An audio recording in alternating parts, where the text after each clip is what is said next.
takes it away. So backwards. Alright, so this is round 4 of Super Rugby Pacific. And this is about, I think, 2 minutes into the game. So we've got the Crusaders up here. So I think they had a scrum. They got the Chiefs scrum and the Crusaders scrum here.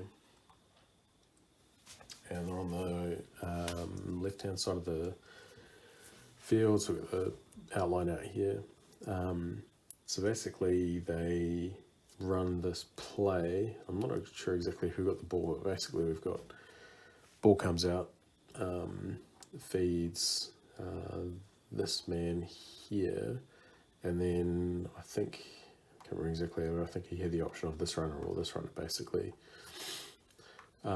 It comes in this channel, either way, so they're coming through there. So what we've got here is the Chiefs defense.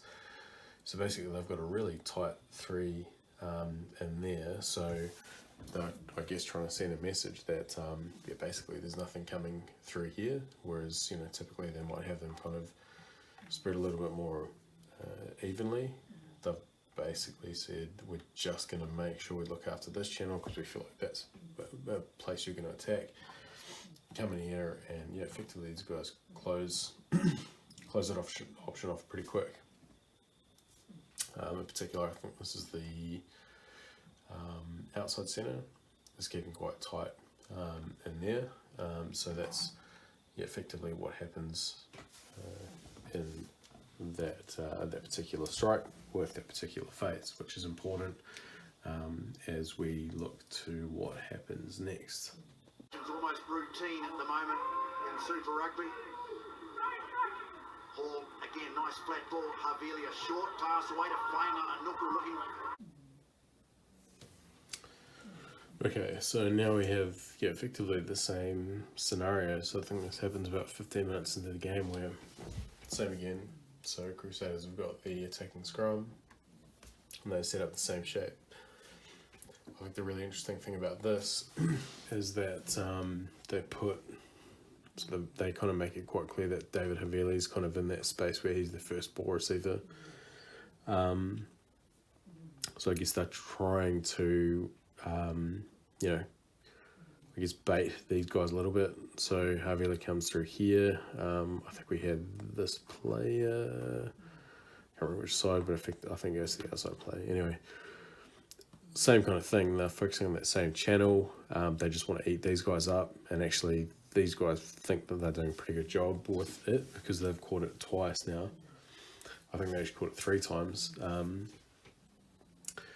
So the interesting thing about this is kind of not even, I guess, my analysis of it. So I was speaking with Scott Hansen, who's the assistant Crusaders coach, and he basically said this was kind of their debrief following, well, not actually following this match, but during the match. Like, this is one of the things that they picked up, and he talked about how Richie Moúnga was talking about this, and he was talking about having identified these guys here, closing that channel, in particular having this player coming up.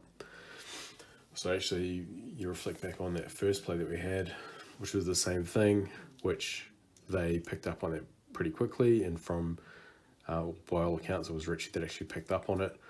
So then they played this one, so they're basically just starting to try and identify whether or not this defense is changing their behavior depending on what's going on. And this is kind of identified to them that they're not, this guy still keeps biting, which is what they're after, which will lead into the next video. Have had 2/3 of the game so far inside the Chiefs half, and here they come again, trying to get Havili on the outside, and they've done that. They can set it up here. Jordan sprinting for the line. He's in. That's... All right, and then this is, yeah, basically the 3rd time they do this. So they tried them. Richie identified what the, you know, defensive shape was for this particular match, baited them, and, yeah, effectively now this is when they execute. So basically, same thing occurs. it is interesting to see that they've actually tried to get, I don't know if they tried to get Blackadder out as kind of like the receiver off the back to play the 9, but they ended up doing that. Either way, same kind of play. So they feed this player, which I think was Richie Moúnga, who takes him. He's got that option inside and outside, which I've done a couple of times, and these guys feel like they're pretty well on it. They know what's going on. Same thing happens, come up, and then all that happens is you've got David Harvey running out here, so we get this guy coming up, and Richie just throws a backdoor ball, and then this defender comes up, tries to readjust. Havili just kind of in and outs him. He just doesn't have enough angle to cover that, so he's come across. So Havili just comes up and comes across as well, and he beats him on the outside. And I think Will Jordan or someone comes up.